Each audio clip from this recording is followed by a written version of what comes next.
MK dituduh ijazah palsu.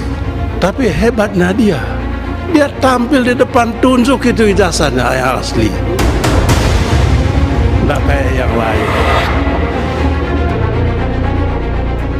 Dan ketika beliau tadi menyampaikan ada yang belum menunjukkan ijazah, pasti arahnya ke Pak Jokowi. Karena bahwa isu ini selalu muncul menjelang kontestasi atau sedang panas-panasnya. Saya bantahan-bantahan semacam ini, diskursus-diskursus semacam ini ya tentu hanyalah sebatas narasi politik, karena ujung dari persoalan ijazah menurut saya sudah memasuki babak baru, yaitu setelah pihak kepolisian Kapolda menetapkan 8 tersangka.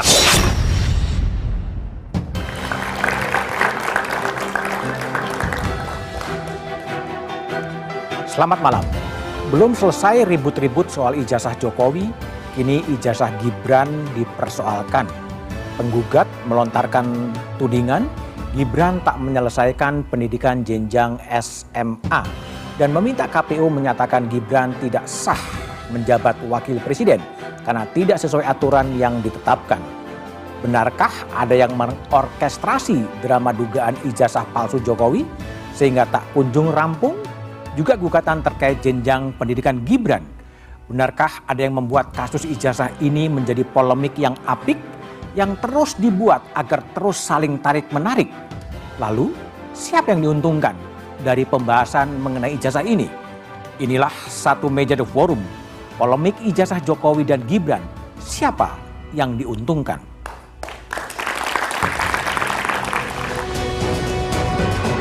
Anggota Badan Legislasi DPR yang juga Wakil Ketua Umum Partai Demokrat, Beni Kaharman melontarkan pernyataan yang menuai polemik. Saat rapat di DPR RI, Beni Kaharman menyinggung soal ijazah palsu. Pernyataan ini dinilai menyinggung Presiden ke-7 RI, Joko Widodo, yang menghadapi kasus tudingan ijazah palsu oleh Roy Suryo CS. Ya kalau itu sih ijazah aja palsu ya, apalagi sertifikasi. Teman saya, Pak Menteri, Hakim MK dituduh ijazah palsu. Iya, sahabat baik saya Pak Arsul Sani. Tapi hebatnya dia tampil di depan tunjuk itu ijazahnya yang asli. Nggak kayak yang lain. Ketua Harian Partai Solidaritas Indonesia, PSI, Ahmad Ali menuding pernyataan politisi senior Partai Demokrat tersebut ada kaitannya dengan perebutan posisi cawapres di Pilpres 2029. Ahmad Ali yakin ada yang mengorkestrasi kasus ijazah Jokowi. Nah, artinya bahwa tiba-tiba ini muncul ada yang mengorkestra. Kalau kita lihat politiknya ini, ya ujung-ujungnya pertarungan wapres, siapa sih nanti yang menjadi saingannya Gibran jadi wapres sih? Ya, jadi kalau kemudian di bawah ada yang terganggu dengan munculnya Mas Gibran sebagai calon wapres dan menunggangi ini, nggak salah juga kali ya. Seperti Pak Prabowo bilang, ini ada nih yang mengotaki nih, ada yang membiayai, dan masa iya ada satu isu begitu panjangnya, ya kan? Direktur Eksekutif Trias Politika Strategis, Agung Baskoro tak memungkiri saling sindir antar elit Partai Demokrat dan PSI ini menggambarkan bahwa memang ada kontes perebutan kursi cawapres di Pilpres 2029.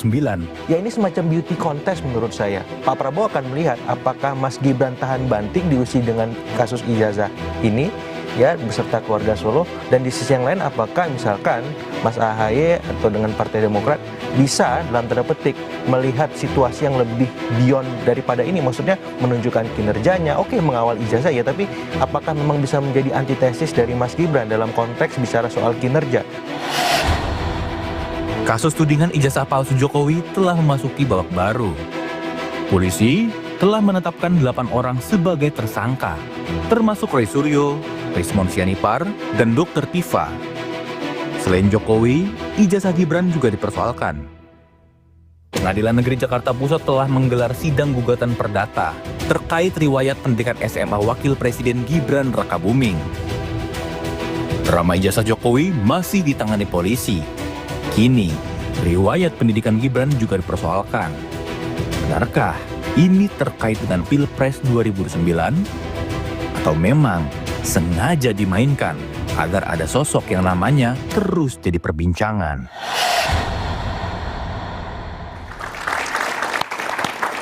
Polemik ijazah Jokowi dan Gibran siapa yang diuntungkan adalah tema satu meja The Forum malam ini. Telah hadir di studio Suban Palal, penggugat ijazah Gibran. Malam Pak Suban.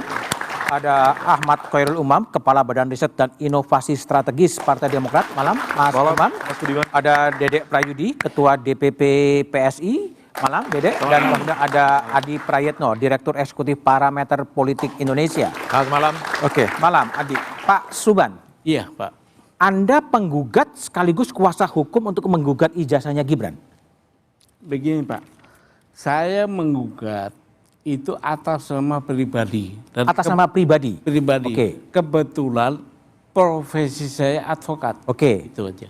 Jadi Anda mewakili diri Anda sendiri, Diri sendiri. menggugat keabsahan ijazahnya Iya, Gibran sebagai warga negara, Pak. sebagai warga negara. Iya. Kenapa?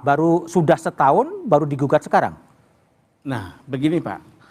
Sebelum saya menggugat ini, tadinya saya mau gugat di awal sebelum pemilu. Tapi kalau saya gugat sebelum pemilu, itu akan banyak yang menjadi tergugat. Oke. Maka saya menggugat setelah jadi. Jadi konsepnya perbuatan melawan hukum. Perbuatan melawan hukum. Siapa Ya. yang melawan hukum? Yang dalam gugatan saya adalah Gibran dan KPU. Gibran dan KPU Ya. melawan hukum. Melawan hukum. Karena riwayat pendidikannya menurut kesimpulan saya tidak sesuai dengan yang diatur oleh undang-undang. Artinya? Artinya ya nggak boleh, nggak memenuhi syarat dia. Artinya Gibran tidak memenuhi syarat sebagai calon wakil Sebagai presiden. calon wakil presiden kalau dilihat dari sisi pendidikannya. Oke, lalu petitum Anda apa? Petitum saya satu minta gugatan ini dikabulkan karena ini merupakan kesimpulan, Pak, dari data yang saya punya. Jadi saya minta divonis oleh hakim, maka saya ke pengadilan. Oke. Satu, dikabulkan gugatan. Kedua, dinyatakan baik Gibran maupun KPU telah melakukan perbuatan melawan hukum. Ketiga, dinyatakan bahwa Gibran tidak sah menjadi wakil presiden. Oke. Karena tidak memenuhi syarat tadi. Keempat, baik KPU maupun Gibran harus membayar uang ganti rugi kepada seluruh warga negara sebesar 125 triliun. Angka ini, Pak, bukan tiba-tiba datang. Angka ini adalah sebuah penghargaan jabatan orang nomor 2. Sehingga harus besar. Gimana ngitungnya, Pak? Ngitungnya begini, warga negara kita ini sekarang ada 285 juta. Oke. Kira-kira. Nah, uang itu nanti saya minta disetor kepada kas negara. Terus? Dibagikan kepada seluruh warga negara. Oh, seperti bansos itu? Iya, boleh. Oke. Karena apa begitu? Relasinya juga ada, Pak. Karena ini yang dirusak adalah sistem negara hukum. Yang punya sistem negara hukum adalah warga negara semuanya. Oke. Maka konsekuensinya dia harus bayar itu. Oke. Dan yang dia dapat itu jabatan orang nomor 2, Pak. Oke. Harus dihargai. Dan sekarang sidangnya baru sampai pada tahap?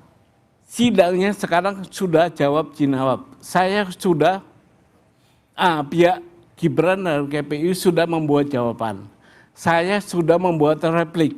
Tanggal 29 besok mereka duplik. Oke. Ya itu. Oke, baik. Dedek, Iya. gimana Anda respon setelah Jokowi dipersoalkan, kemudian sekarang ijazahnya Gibran juga dipersoalkan? Saya pikir ini dua hal yang jauh sekali berbeda. Sangat berbeda sekali ya. Ketika Roy Suryo CS mempersoalkan ijazah Jokowi dan ketika Pak Suban mempersoalkan ijazah Mas Gibran. Kenapa? Karena Pak Suban, mohon maaf Pak ya, sebelum saya datang ke acara ini, saya itu tidak mengenal siapa Pak Suban. Oke. Ya. Artinya Pak Suban ini bukan cari ribut. Langsung menggunakan atau mengexercise legal rights-nya dia, hak-hak legalnya dia. Hak hukumnya. Sebagai warga negara. Beliau setidaknya ya, saya tidak menangkap indikasi bahwa Pak Suban ini katakanlah Terafiliasi. cari ngetop, atau ingin diambil oleh kekuatan politik tertentu, ya, diadopsi, lalu ya katakanlah diberikan proyek ini itu, maka akhirnya dia terafiliasi secara sendirinya dan lain-lain. Jadi silakan saja, ya, Pak Subhan Menggugat. ya, silakan saja menggugat. Dan saya tahu persis ya bahwa Mas Gibran itu ijazahnya asli, ya, dari Orchid Park waktu SMA, lalu diploma di Singapura, ya, lalu kemudian melanjutkan sampai dengan S1-nya di Bradford di Australia. Dan keyakinan saya ini bisa saya dapatkan bukan hanya karena saya merupakan kader PSI yang afiliasinya ke Solo, ya. Tapi memang banyak sekali rekan-rekan saya yang katakanlah, oh dia adik kelas saya, Mas Gibran itu. Oh Mas Gibran itu kakak kelas saya, atau anak saya bergabung ke sekolah tersebut. Persis saat Mas Gibran lulus dan saya melihat Mas Gibran itu graduation, ada Kaisang di situ dan lain-lain. Jadi apa namanya, pembuktian langsung saja dibuktikan di pengadilan, di meja hukum. Ya, dan dalam hal ini saya jauh lebih respect. Kepada Pak Subhan. Baik. Mas Umam, ini dari Demokrat. Demokrat akhirnya dikaitkan juga ikut terlibat dalam permainan ijazah ini. Tadi minimal dari Ahmad Ali juga menyinggung itu. Gimana respon Demokrat? Upaya untuk mengaitkan itu saya pikir salah alamat. Salah alamat. Karena dalam konteks ini betul-betul Partai Demokrat tidak memahami, tidak mengikuti dan tidak tahu menahu terkait dengan konteks ini. Adapun yang kemudian menjadi diskursus publik ini kan menjadi hal yang sifatnya sangat repetitif. Maka kalau misalnya tadi Mas Prayudi menyampaikan bisa kemudian dibawa ke ranah pembuktian hukum, saya pikir itu akan jauh lebih mungkin konteksnya Ahmad baik. Ali adalah statementnya Benny Harman yang menyebutkan ya tidak seperti yang di sebelah. Mungkin itu. Kalau misal dari statement Pak Benny, saya pikir ini Mas Budiman, itu adalah sebuah statement yang sifatnya tidak diarahkan untuk menuduh. Karena memang dalam proses itu, saya masih ingat betul itu proses pembahasan di Balik. Membahas tentang RUU atau Undang-Undang Guru dan Dosen. Dalam konteks integritas pendidikan, memang ada cukup banyak hal-hal yang administratif ya, yang perlu diantisipasi. Nah, di ruang-ruang itu seringkali memang ada hal-hal yang sifatnya administratif yang kemudian terpalsukan atau dipalsukan. Nah ini yang kemudian barangkali Pak Benny sifatnya improvisasi saja, intermezzo saja.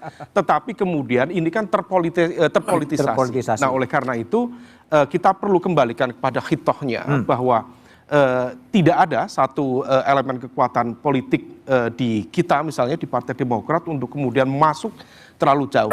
Kami sangat respect kalau misal kemudian ini kan sudah masuk ke ruang publik sekian lama, sekian kompleks, repetitif. Dan kita sangat berharap kalau misal energi politik kita bawa pada hal-hal yang sifatnya lebih konstruktif. Bicara tentang penurunan harga logistik, kemudian tentang pendidikan, tentang konteks infrastruktur, jauh lebih powerful, jauh lebih impactful daripada kemudian hal-hal yang tidak produktif. Baik, maaf. Adi, jadi ini Anda lihat apakah memang ada yang mengorkestrasi atau merawat isu ini sampai setahun ini nggak kelar-kelar sebetulnya? Ya saya kira semua pihak merawat ini. Semua pihak? Iya, media merawat. Media merawat, ya. Karena kalau kita mau jujur sebenarnya di antara begitu banyak isu, bicara tentang ijazah per hari ini sudah 10 bulan, itu tidak pernah tergantikan Bang. Bahkan kalau kita cek satu persatu, kita bicara tentang program-program populis, pemerintah misalnya soal MBG, Koperasi Desa Merah Putih, soal ketahanan pangan dan seterusnya, itu tidak dimakan oleh publik. Itu artinya apa? Resultante, exposure terkait dengan pemberitaan terkait dengan ijazah itu sangat luar biasa. Jadi ini adalah terlanjur menjadi konsumsi, menjadi industri yang dianggap menjadi win-win dalam banyak hal. Nah yang kedua bagi saya yang secara prinsip, kenapa misalnya dikait-kaitkan dengan Demokrat dan seterusnya, ini adalah kali kedua sebenarnya soal ijazah ini dikaitkan dengan Demokrat. Dulu mengaitkan dengan Demokrat ketika Jokowi mengatakan ada orang besar. Relawan Pak Jokowi bilang warnanya biru. Partai Demokrat bereaksi, minta tunjuk itu siapa barang. Ini kali yang kedua ketika Pak Benny mengatakan tidak seperti sebelah, tidak ditunjukkan. Karena kalau bicara tentang ijazah di Indonesia hari ini, mungkin satu-satunya itu adalah ijazahnya Pak Jokowi yang hari ini terus menjadi polemik. Kalau bagi saya sederhana Bang sebenarnya, supaya ijazah ini tidak terlampau jadi polemik, ke depan saya kira mumpung ini jadi momentum bagi Demokrat, bagi PSI, sampaikan kepada pemerintah, kepada DPR, di revisi Undang-Undang Pemilu bahwa besok-besok calon presiden, dan semua jabatan-jabatan publik apapun yang dipilih secara langsung, syarat wajibnya harus membawa ijazah asli. Karena yang kita tahu syarat untuk menjadi calon presiden, gubernur, bupati, wali kota, anggota dewan, cukup surat keterangan lulus, ada legalisirnya. Cukup pakai ijazah fotokopi, ada legalisirnya. Kalau ini tidak dilakukan, Bang, maka saya hakul yakin siapapun orang yang mungkin punya dendam politik, punya orkestrasi politik, ingin dipersoalkan di kemudian hari, itu akan dipersoalkan seperti sekarang ini. Oleh karena itu, anggota dewan, kepala daerah, termasuk juga calon presiden, wajib hukumnya menurut saya bawa ijazah asli. Asli, oke. Jadi sebetulnya siapa yang mendapat keuntungan dari isu yang dirawat hampir 10 bulan? Kita jawab setelah jeda berikut ini.